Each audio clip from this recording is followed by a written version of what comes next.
Bismillahirrahmanirrahim. Welcome to another lecture of power distribution and utilization.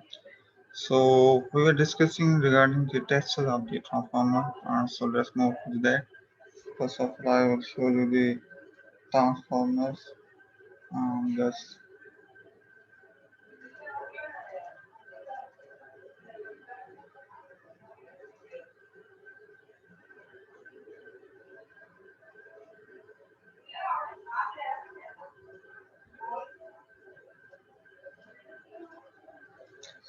okay. So we were discussing regarding the tests of the transformers, and we have uh, also discussed one of the routine type tests, that is insulation resistance of the transformer, and I have shown you the video demonstration from YouTube channel that how it's being tested as on one of the transformers that was new, although that can be conducted on various transformers on different ratings, but they more or less the uh, procedure will be the same, and the equipment utilization maybe they can be equipments of different companies, but their functioning will be the same. So I hope कि वो चीज़ आपको समझ में आ गई, कोई visually चीज़ आपको वहाँ से पता चला था। अच्छा, अब क्योंकि रूटीन टेस्ट जो हमने डिस्कस की थी वो कोई एक नहीं थी, बहुत सारी टेस्ट थी। अच्छा, उन टेस्ट की कोई जो है ना कोई खास सीक्वेंस नहीं है, मगर एक जनरल प्रोसीजर जो यूज़ किया जाता है उसको हमने डिस्कस किया। ठीक है, मगर ओवरऑल मतलब ये होता है कि आपको ये देखना है कि आपकी जो स्पेसिफिकेशन के लिए ट्रांसफार्मर बना है, क्या वो उस पर पूरा काम कर रहा है। ठीक, तो उसमें हमारे जो सेकंड टाइप जो एक टेस्ट है वो है डीसी रेजिस्टेंस और वाइंडिंग रेजिस्टेंस।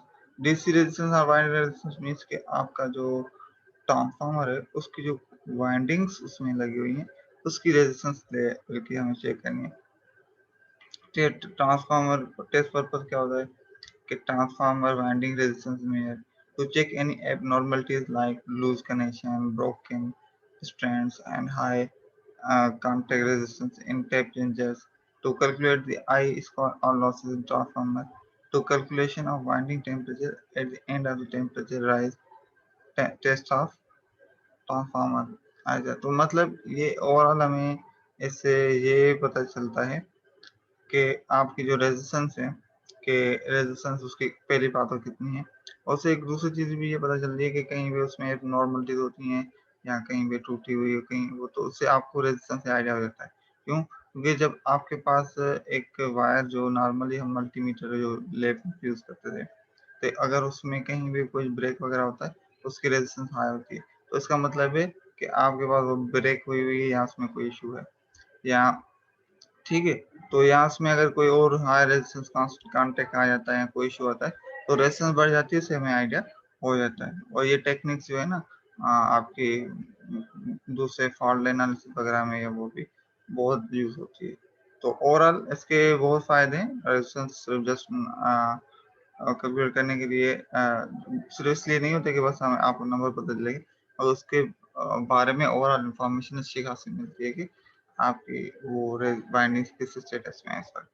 अच्छा, इससे आई स्कोर और लॉसेस का पता चल जाता है, क्योंकि आई स्कोर और लॉसेस मतलब ये है कि आपके डिपेंड करता है रेजिस्टेंस और करंट पे। तो करंट तो ठीक है आपका अगेन रेजिस्टेंस पे डिपेंड करता है, तो इससे अगर आपकी रेजिस्टेंस पता चल जाती है तो आपको ये भी आइडिया हो जाता है कि इसके आई स्कोर और लॉसेस कितने होंगे।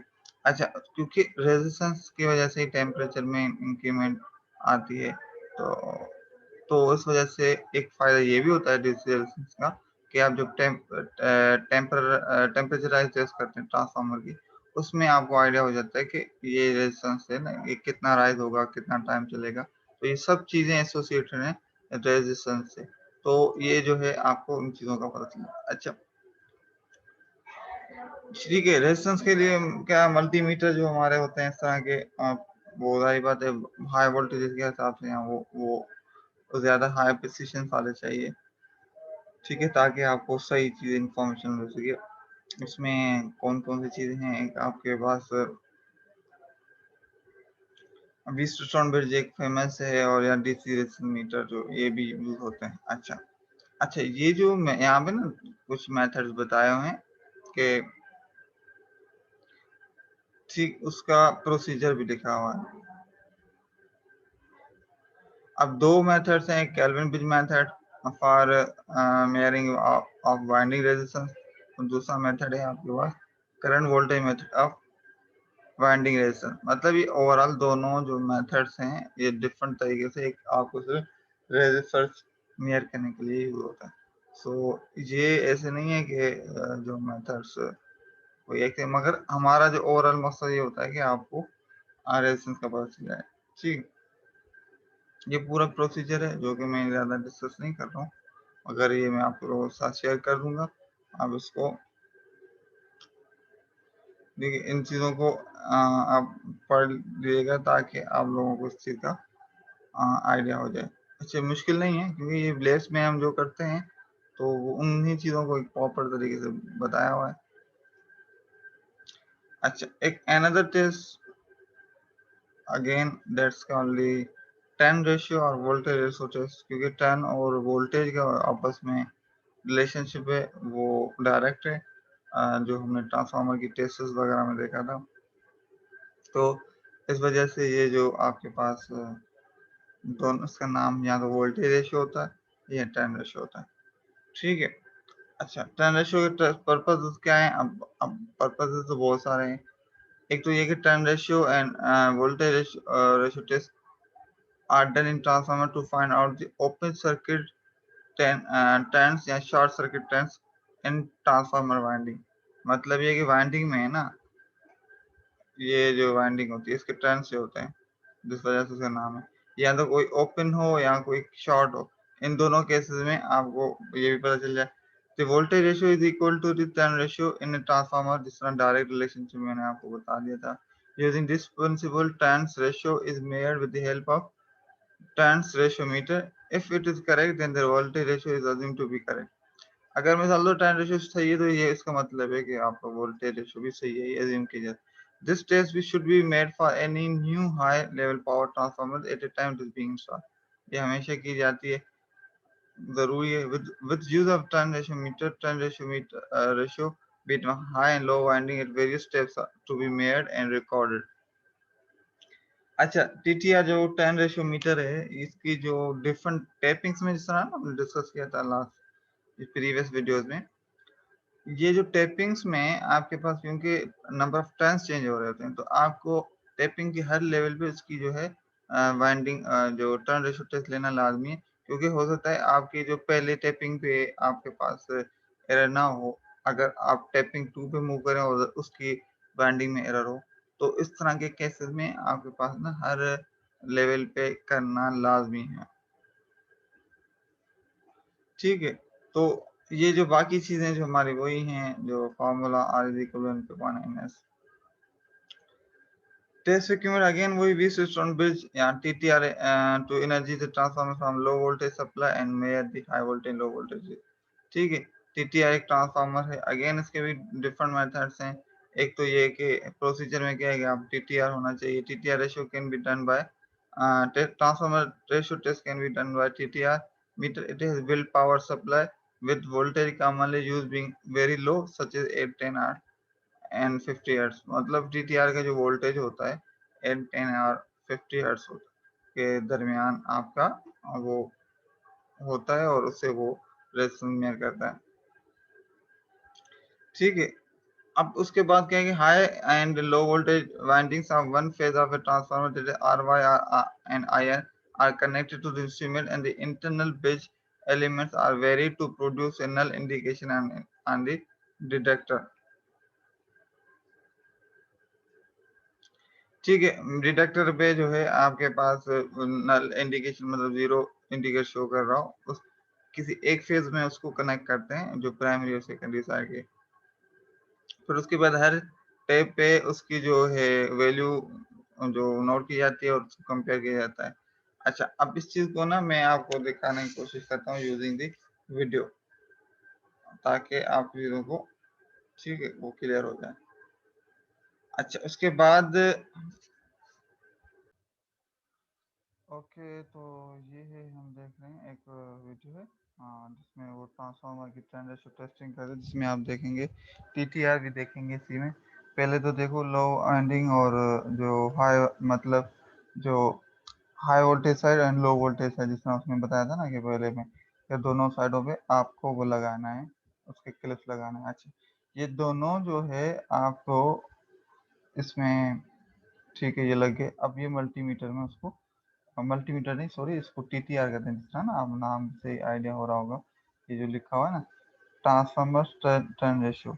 सो इस पे कनेक्ट करना है। इसका ये होगा कि आपके पास, क्योंकि एक्चुअल में ये ट्रांसफार्मर है क्या, ये है कि आपके पास जो प्राइमरी और सेकेंडरी वोल्टेज के दरमियान रेशियो है। रेशियो का मतलब ये है कि फॉर सपोज अगर हम यहाँ पे इनपुट पे मिसाल तौर 10 वोल्ट देते हैं, तो आउटपुट पे आपके पास 2 आता है, तो इसका रेशियो हो गया आउटपुट अपॉन इनपुट, जो कि 1/5। ठीक है, तो इसका मतलब ये इसका रेशियो है। तो अब हमें जाहिर बात है ये चीजें चेक करने के लिए क्या किया जाता है, आपके जो प्राइमरी साइड और जो सेकेंडरी साइड। तो प्राइमरी साइड यहाँ पे हमारे हाई वोल्टेज साइड है, और जो ये लो वोल्टेज, क्योंकि ये 11 kV होता है, और ये आपका जो है ये अल्लाह भला करे, ये होता है तकरीबन 400 यहाँ पर 3 फेज के हिसाब से, लाइन टू लाइन। ठीक, अब यहाँ पे इन दोनों के जो हमें ये चेक करना होता है, तो यहाँ पे कुछ वोल्टेज टीटीआर में इंटरनल होता है वो देता है, और यहाँ पर उसको उसमें आउटपुट में जाता है, फिर उससे वो कैलकुलेट करता है इसका रेशियो। ठीक है, तो अभी इसने ये कनेक्ट कर दिया। मैं इसलिए था तो कि ताकि आपको विजुअली आइडिया हो कि जब रियल लाइफ में आप ये चीज़ें करने जाएंगे, किसी कंपनी में इंशाल्लाह काम करने जाएंगे, तो आपको चीज़ों का आइडिया हो कि हो क्या रहा है। ठीक है, तो यूट्यूब हमारे लिए इस हवाले से बहुत ही अच्छी सोर्स है। तो सारी जो चीज़ अवेलेबल है जिसका हम बेनिफिट ले सकते हैं, तो लेना चाहिए। तो वैसे हम तो मेरे यहाँ से घर से नहीं दिखा सकता आप लोगों को, मगर इस तरीके से एक चीज़ हमारे पास है, तो उस चीज़ का मैं फिर आपको चाह रहा हूँ कि बेनिफिट हो। ठीक है, तो अभी क्योंकि ये किसी चाइनीज़ कंपनी का है, पहले तो हमेशा ये एक जनरल रूटीन है कि जो इक्विपमेंट बनाए जाते हैं, तो उसमें सेल्फ कैलिब्रेशन कर दिया जाता है कि पहले वो अपने आप को इक्विपमेंट तो चेक करे कि क्या वो ओके है। अब ऐसे नहीं है कि पता चले हमारा जो ट्रांसफार्मर सीधा इक्विपमेंट ही खराब था, जिसकी वजह से हमारा जो वो ऐसे इंडिकेट कर रहा था गलत था। और ये जो है ना, ये भी एक बड़ा कंसर्न होता है, आप चीज़ों को यूज़ करने से पहले उसको चेक करें। जिस तरह आपको अक्सर लैब में मैं कहता था कि भाई पहले आप मिसाल दो ऑसिलोस्कोप को यूज़ करने से पहले उसको कैलिब्रेट करें, इधर चेक करें कि क्या वो ओके है। अगर वो ओके है तो उसके बाद हम आगे बढ़े ना। अगर वो ही agree नहीं होगा, तो फिर हमारे पास जो जिसको हम मेयर कर रहे हैं, हमें उसको कैसे पता चलेगा क्या वो सही है या गलत है। तो इन चीज़ों को एक आदत बना दे, हमेशा इस चीज़ों को इस तरह प्रोसीजर से चले। ठीक है, अगेन तो मैं इसमें सेल्फ प्रोग्रेस टेस्ट में आ गया। अच्छा, अब इसमें आपके पास वो वैल्यूज पुट कर रहा है कि ट्रांसफार्मर किस रेटेड का मतलब हाई वोल्टेज साइड किस रेट का रेटेड वोल्टेज क्या है, और जो लोअर वोल्टेज की रेटेड साइड क्या है, और ठीक है, कनेक्शन किस ओरिएंटेड के हैं। अब ट्रांसफार्मर टोटल नंबर्स कितने हैं, तो ये सारा उसमें, तो उसमें वो अपने पास चीज़ें पुट कर दी हैं। अच्छा, अब ये इसने रिजल्ट्स निकाल के आपके पास ये अभी सेव भी कर रहा है। ठीक है, ये देखो उसने कैलकुलेट करके फिर ये सेव भी कर रहा है। सेव का फायदा ये है कि इसमें सेव हो जाएगा, वो फिर आपके पास बाद में वो किसी टाइम पे चीज को अब यहाँ पे देखो वोल्टेज रेशियो है, that's also the trend ratio, क्योंकि दोनों सेम ही होते हैं। तो वोल्टेज रेशियो 25 है, और एरर जो है 0.08 है, जो कि बहुत ही कम है। ठीक है, टेपिंग्स यहाँ पे 2। अब इस तरीके से इसने सारी रीडिंग जो है अपने पास सेव कर दी है। कनेक्शन जिस तरह ग्रुपिंग की जो हम बात कर रहे थे, देखो ये यहाँ पे ऑलरेडी है। Tap to grouping error, error margin कितना है, और ये फेज 1 2 3 कितना है, टेस्ट वगैरह, ये सारा। आई होप कि कुछ आइडिया हो गया होगा कि ये हो क्या रहा है आप लोगों को, कि चीज़ों का आइडिया है। ठीक है, तो ये तो था इसमें।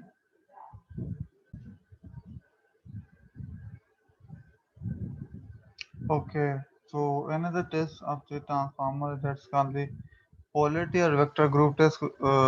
सो वेक्टर ग्रुप या पोलरिटी को तो हम डिटेल में पढ़ कर आए हैं कि है क्या चीज़, उसके किस तरह कनेक्शन होते हैं वायर डेल्टा। मगर प्रैक्टिकली तो उसको परफॉर्म करना पड़ता है to verify the what is the polarity of the transformer. So उसका पर्पज क्या है टेस्ट का, वो यही कहते vector group of a transformer is an essential property for successful parallel operation transformer, and hence every practical electrical power transformer must go under through the vector group test of transformer. Effectors are for ensuring the customer specified vector group of transformer. मतलब ये कि जो एक vector group तो हम पढ़ कर आए हैं कि क्या होते हैं, किस तरह कनेक्शन का उसका मतलब क्या होता है। तो इसके लिए जो आपके पास जो नंबर प्लेट में यहाँ पे शो हो रहा होता है, तो ये फला वेक्टर ग्रुप है, तो उसकी जो वेरिफिकेशन होती है वो मैन्युफैक्चर साइड पे होती है। तो उसके लिए ये टेस्ट होती है, क्योंकि अभी तक जो हम देख रहे हैं ये पोलरिटी टेस्ट वगैरह ये तकरीबन जो मैन्युफैक्चर साइड की रूटीन टेस्ट है। अगेन जो ऑन साइट या प्री कमीशनिंग टेस्ट भी होती हैं उसमें बहुत सारी कॉमन भी हैं, और कुछ टेस्ट जो हैं वो सिर्फ आपकी मैन्युफैक्चरिंग साइड पे होती हैं, ताकि इनिशियली वो रेटिंग चेक करने के वो अपने थियोरटिकल जो उन्होंने वैल्यूज कैलकुलेट की हैं उसके हिसाब से वो है या नहीं है। ठीक है, अगेन वही रेशियोमीटर या वोल्टमीटर से इसको चेक किया जाता है। इसमें जो मेजर इक्विपमेंट वही है कि वोल्टमीटर को प्राइमरी सेकेंडरी साइड लगाया जाता है, और उसमें आपके पास वो ट्रांसफार्मर का क्वालिटी जो चेक होती है। ठीक है, अब कुछ इस तरह का एक प्रोसीजर है कि आपके पास जो ये जो हैं ट्रांसफार्मर के under test high voltage side पे तीनों पे न्यूट्रल वाई बी आर, इन दोनों पे जो आप जो है यहाँ पे लगा देते हैं 440 सप्लाई, और उसके बाद ये एक लूप बना देते हैं आर और आर बिटवीन दी जो आपके पास प्राइमरी और सेकेंडरी साइड, इसको एलवी कहते हैं इसके। ठीक है, और इसमें फिर आप दोनों साइड में ट्रांसफार्मर सॉरी वोल्ट मीटर लगाते हैं। ये क्या है, टेस्ट प्रोसीजर क्या है, primary and secondary windings are connected together at one point. जिस तरह यहाँ पर ना एक वन पॉइंट कौन सी है, ये यही है ये। ठीक है, किसी भी एक पॉइंट में connected connect the neutral of star connected winding with, अगर स्टार कनेक्टेड है तो उसके अर्थ से कर दे उसका न्यूट्रल जो है। Low voltage three phase supply 440 is then applied to high voltage side. अब हाई वोल्टेज वैसे तो ये 440 जो है आपका जो होता है ये तो इस साइड में आता है ना, ये तो 11 केवी का होता है जो हाई वोल्टेज साइड, मगर इसमें लो वोल्टेज साइड वोल्टेज जो है 440, मतलब यहाँ पे हम ट्रांसफार्मर के टाइम टेस्टिंग के टाइम यहाँ पे सप्लाई करते हैं, और उसके बाद फिर आप जो है चेक करते हैं। ठीक है, voltage measurements are taking between various pairs of terminals as indicated in the diagram, and then reading should be noted. uh, obtained should be the phasor sum of the separate voltage of each winding under consideration। ठीक है, तो उसके बाद जो आपके पास इन हर points पे अलग अलग वोल्टेज जो मेयर किया जाता है फिर, और उसके बाद तो और ये जो कंडीशन बता रहा है in the as indicated diagram, and the readings obtained should be the phasor sum of the separate voltages of each winding under consideration। जो भी सारी वाइंडिंग थी इनका जो वोल्टेज इंडिविजुअल पॉइंट्स में आ रहा है, तो ओवरऑल वो फेजर सम होना चाहिए जो कि आपका वोल्टेज है। ठीक है, तो उसमें कंडीशंस हैं, क्योंकि वेक्टर ग्रुप हर वेक्टर ग्रुप की अपनी अपनी कंडीशन है, तो ये अगेन कंडीशंस आप उसको देख लीजिएगा होती कि इसको क्या क्या कंडीशन होंगी। तो ओवरऑल आपको आइडिया हो जाना चाहिए कि ये होती क्या चीज़ें और किस तरह करते हैं। उसके बाद another very important test of transformer it's this called short circuit transformer test. That's ठीक है, अब इसमें होता क्या है, पहले तो देख लेते हैं कि पर्पस क्या है। The value of the short circuit impedance then and the load couple losses are obtained। मतलब ये शॉर्ट सर्किट इम्पीडेंस जिसको हम कहते हैं ना, कि आपके पास यूं कह लो ना एक रेजिस्टर है, इसको मतलब यहाँ पे रेजिस्टर हम नहीं कहते, हम इसको कोई भी समझोगे पूरा नेटवर्क है उसको शॉर्ट करके हम देखते हैं कि इसकी शॉर्ट सर्किट इम्पीडेंस कितनी है, मतलब ये शॉर्ट टर्मिनल हो जाते हैं तो उस टाइम इम्पीडेंस कितनी है, ऐसे ही समझो। ठीक है, तो the value of the short circuit impedance percentage impedance को Z से शो किया जाता है इस वजह से। And load losses I square obtain, तो ये दो चीजें मिलती हैं हमें शॉर्ट सर्किट से। This test should be perform before the impulse test, if later will be perform as a routine test in order to avoid reading error. ठीक है, जो इम्पल्स टेस्ट है इससे पहले ही इसको परफॉर्म करना चाहिए। इंस्ट्रूमेशन कौन से यूज होंगे, जो इंस्टॉलेशन आई आर रेजिस्टेंस मालूम करने के लिए जो हमने एक यूज किया था ना इंस्ट्रूमेंट, जिसको कहते हैं मेगा, मेगर जो था हमारा इंसुलेशन रेजिस्टेंस को मालूम करने के लिए, वो मल्टीमीटर सीटीपीटी ये इंस्ट्रूमेंट हैं। ठीक है, अब यहाँ पर आपके पास पूरा एक प्रोसीजर बताया हुआ है। ठीक है, अब ये जो है ना, मैं जो आपको दिखा रहा हूँ, ये जो आपके पास है पूरा आर्टिकल एक प्रैक्टिकल 3 फेज के लिए। ठीक, हम इसको पहले उसको वो भी देखेंगे कि शॉर्ट सर्किट का थ्योरेटिकली क्या चीजें होती हैं। ठीक है, अच्छा, तो ये आपने उसमें देख लेना, मगर इसमें एक चीज ध्यान में रखना है कि आपके पास देखो ये है सिंगल फेज में क्या हो रहा है कि आपके पास लोड और न्यूट्रल है, और ये पूरा समझो कि एक single phase low voltage source है कोई भी, और यहाँ पर आपने इसको शॉर्ट सर्किट कर दिया है। और सीटीज बीटीज को क्योंकि वोल्टेज और करंट मालूम करने के लिए आपको चाहिए होते हैं, तो ये लगाए हुए हैं, वाट मीटर लगाया हुआ है और सारी चीजें आपके पास ये चीजें आ रही हैं। ठीक, और इसी तरीके से 3 फेज में तीनों फेज सारा फेजेस को आपस में शॉर्ट किया जाता है और फिर सारे वोल्टेज करंट्स और सारी चीजें मालूम की जाती हैं। जो प्रोसीजर इसमें है, suitable low voltage that is 4 and 3 phase के लिए 415 volt will be applied to the terminals of the one winding, usually high voltage side, मतलब प्राइमरी साइड से के साइड अप्लाई किया जाता है 415। अगर सिंगल फेज है तो 220 होगा ऑन ऑन प्राइमरी साइड। ठीक है, जो कि हाई वोल्टेज साइड कहलाती है। with the other winding short circuited with the 50 square millimetre copper cable, मतलब जिसको 50 मिलीमीटर स्क्वायर कॉपर केबल से दूसरी साइड से शॉर्ट किया हो। ये वही बात कर रहा है, ये जहाँ पे आपके पास कंफ्यूजन नहीं होनी चाहिए। ये यहाँ पे शॉर्ट किए हुए और यहाँ से इसने वोल्टेज सप्लाई किया, ये हाई वोल्टेज साइड है, ये लो वोल्टेज साइड है। ठीक है, सो आई होप कि ये चीज क्लियर हो गई होगी।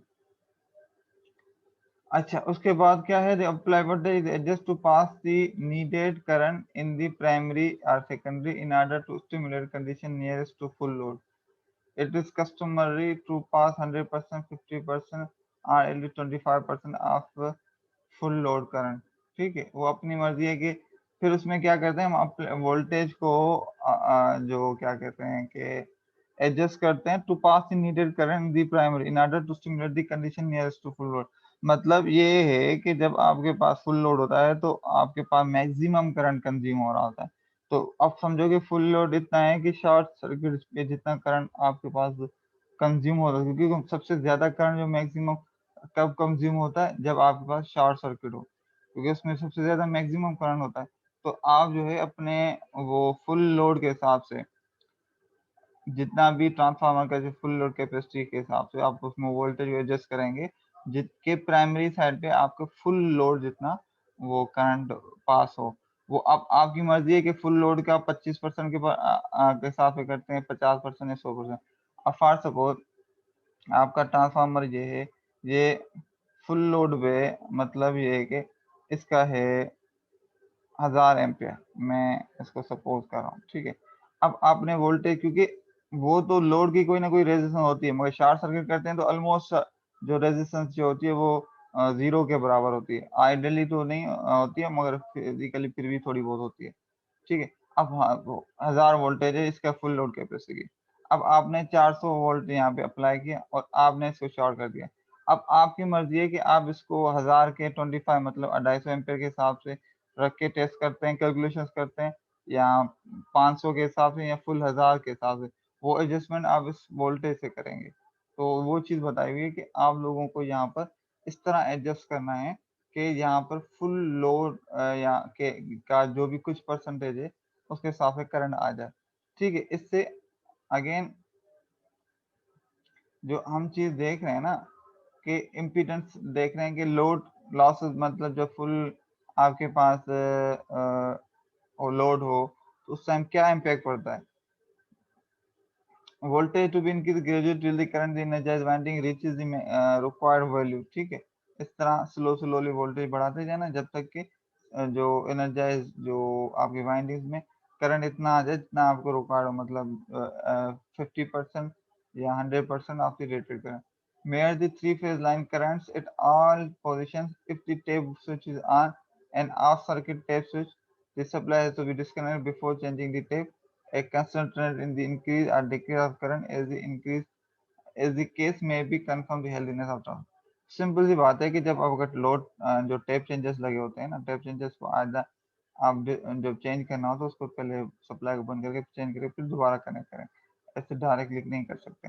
ठीक है, टेप चेंजिंग को हम पहले ही डिस्कस कर चुके हैं कि ड्यू टू एडजस्ट वोल्टेजेस और जो होते हैं चीजें। ठीक है, तो अब इसमें सारी चीजें ऐसे ऐसे वोल्टेज करना है, इंक्रीज करना है।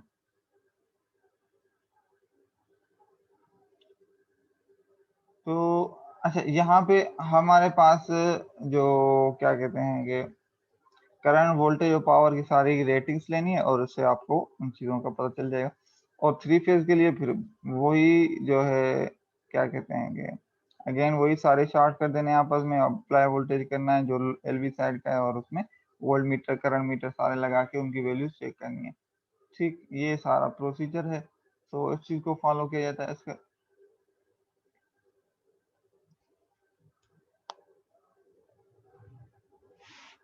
अच्छा, अब दूसरी जो टेस्ट है जो अगेन वो इम्पोर्टेंट है, क्योंकि ट्रांसफार्मर की जो टेस्ट हैं सारी इम्पोर्टेंट है, मगर ये कुछ टेस्ट बहुत इंपॉर्टेंट है टू अंडरस्टैंड दी कंडीशन कि आपके पास ट्रांसफार्मर किस तरह बिहेव करेगा under the full and under the no load condition. ये क्योंकि बाउंड्री कंडीशन होती हैं आपके पास एक चीज में, तो उस चीजों को पता होना चाहिए कि भाई ये जब फुल होता है तो उसका क्या बिहेवियर होगा और जब ये जो नो लोड होगा तो क्या बिहेवियर होगा। तो इस केस में आपके पास जो अभी है open circuit another test that called no load test, क्योंकि ओपन सर्किट का मतलब ये है कि आपके पास लोड हो ना, अभी आपका ट्रांसफार्मर लगा हुआ है फालतू तो कुछ भी लोड नहीं लगा हुआ, तो उस टाइम उसका क्या बिहेवियर होगा या क्या इम्पैक्ट होंगे।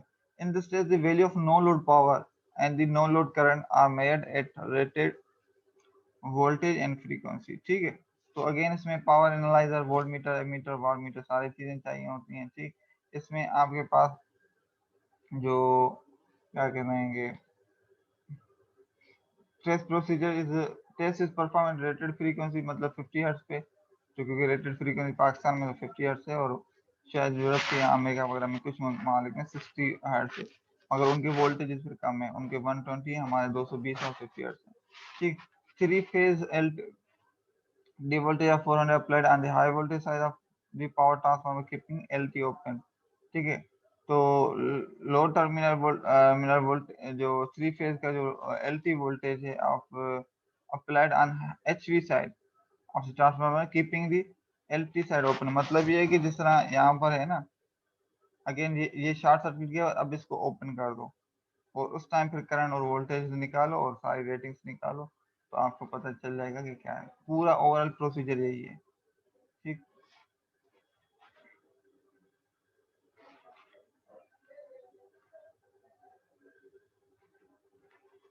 Continuity test again continuity test एक दूसरी चीज है, इसमें भी मेगर या मल्टीमीटर यूज करते हैं। और कंटिन्यूटी टेस्ट तो हम वैसे ही घरों में सॉरी घरों में नहीं बल्कि मैं लेब की बात कर रहा हूँ, लेब में यूज करते हैं कि एक वायर टूटी हुई हो कहीं पे का इश्यू होती हो तो उसको हम कंटिन्यू चेक करते हैं कि क्या वो बीप जनरेट हो रही है ट्रांसफार्मर वो मल्टीमीटर में। एक्चुअली ये वही चीज है, तो ट्रांसफार्मर की वाइंडिंग को कंटिन्यूटी। अच्छा, अगेन एक और टेस्ट जो है वो है magnet current test. Magnetism current test of a transformer locates the defects in the magnetic core structure, shifting windings, failure in turn to turn insulation or problem in tap changers। अच्छा, ये सारी चीजें को note करने के लिए आपके पास magnetic current test की जाती है। ठीक है, उसमें मल्टीमीटर और मिली एमीटर मतलब मिलीमीटर यूज होते हैं इक्विपमेंट्स। और जो इसके पास क्या तरीका होता है कि आपके पास अगेन हाई वोल्टेज साइड जो आप लो वोल्टेज का अप्लाई करते हैं तो 415 थ्री फेज में होता है, सिंगल फेज में 220 या 230 जो वैल्यू होती है। मल्टीमीटर से इसमें लगा देते हैं मिली उसको, और आप उसको दूसरी साइड करंट चेक करते हैं। ठीक है, तो ये हमारे पास ओवरऑल ट्रांसफार्मर्स के जो जो थे टेस्ट थी। अच्छा, इसके अलावा जो एक और टेस्ट होता है magnetic current, magnetic balance test. Again ये टेस्ट क्या होती है, अच्छा ये सिर्फ थ्री फेज ट्रांसफार्मर के लिए होती है, to check the imbalance in magnetic circuit. ठीक है, जो भी उसकी मैग्नेटिक सर्किट जो मैग्नेटिक कॉइल होता है उसमें इनबैलेंस चेक करने के लिए ये मैग्नेटिक बैलेंस टेस्ट चेक की जाती है, क्या इधर वो मैग्नेटिक बैलेंस है या नहीं है। ठीक है, high voltage is to check insulation properly between primary to earth, secondary to earth and between the, ये चेक करने के लिए फिर आपके पास high voltage test on LV and HV side, दोनों साइड की जाती है। मतलब कि इंसुलेशन प्रॉपर काम कर रही है नहीं कर रही, इस चीज को चेक करने के लिए हमारे पास ये टेस्ट की जाती है। अच्छा, कुछ स्पेशल टेस्ट में हमारे पास ये आई थी डायलैक्ट्रिक टेस्ट, डायलैक्ट्रिकल नहीं डायलैक्ट्रिक टेस्ट होती है, जो आपके पास इंसुलेटिंग मटेरियल होता है उसकी टेस्टिंग होती है। ठीक है, वो जो जिस तरह इंसुलेशन की भी डायइलेक्ट्रिसिटी होती है ना, जिसकी बेस पे वो उसकी इंसुलेशन की हमें पता चल जाता है, उस चीज को चेक करने के लिए डायइलेक्ट्रिक चेक की जाती है। ठीक है, तो इन सब का आई होप के आइडिया हो गया होगा कि ये सारी टेस्ट हमारे पास की जाती हैं सिर्फ एक ट्रांसफार्मर को। अब अंदाजा हो गया होगा, ये तो सिर्फ हमने अभी डिस्कस की, ये एक्चुअल में इतने टेस्ट होते हैं, इनके इक्विपमेंट के प्रोसीजर फिर इनकी पूरी वो अलग अलग है। मैंने आपको सिर्फ एक ओवरव्यू भी दिया है कि आप जब इंशाल्लाह जब इंटरव्यू के टाइम पे वहां पे जाएं तो आपको कम से कम आइडिया हो कि कौन सी चीज क्या होती है और किस तरह से परफॉर्म होती है। तो अभी भी हमने इस चीज को जो ओवरऑल जनरल चीजों को डिस्कस किया है, थोड़ा सा प्रोसीजर कुछ मेन मेन टेस्ट का किया है। और अभी जो आप लोगों को क्या करेंगे और भी पढ़ना है इसके बारे में खुद भी, तो मैं एक चीजें शेयर कर दूंगा आप लोगों के साथ, तो जो भी जिसको जो कंफ्यूजन हो तो मुझसे पूछ सकता है।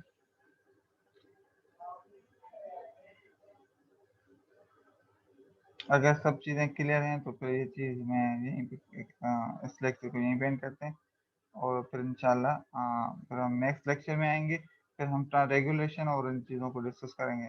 ओके, अल्लाह हाफिज़।